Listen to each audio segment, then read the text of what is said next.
Olpad Surat state highway 65નું નિરીક્ષણ કરવામાં આવ્યું। વન પર્યાવરણ મંત્રી મુકેશ પટેલે નિરીક્ષણ કર્યું। અકસ્માતને પગલે નવો રસ્તો ડાયવર્ટ કરી બનાવવામાં આવ્યો। આ રસ્તાનું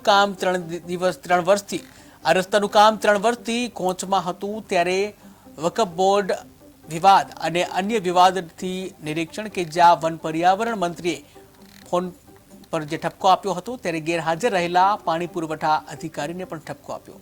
ઓલપાડ ટાઉનની અંદર વર્ષોથી જે ટ્રાફિકનો પ્રશ્ન હતો એ પ્રશ્ન હલ કરવા માટે ગુજરાત સરકારે ઓલપાડથી કીમ સુધીનો રસ્તો વાઇડિંગ કરવાની મંજૂરી આપી હતી, પરંતુ એ પહેલાં મંજૂરી આપી હતી તે ઓલપાડ બજારમાં થઈને રોડ જતો હતો, એના કારણે બધી દુકાનો તૂટતી હતી।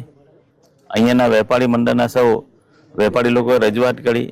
વર્ષોથી આ ઓલપાડ જૂનું પારંપરિક બજાર કહેવાય, એ તૂટવા ના દેવા માટે લોકો રજૂઆત કરી। એટલા માટે અમે એક બીજો ઓપ્શન બાયપાસ રસ્તો ઓપ્શન કર્યો, જેમાં લોકોની જમીન પણ જતી નથી, એ રસ્તો ઓપ્શન કરીને અમે આ બાયપાસ રોડ તૈયાર કર્યો છે।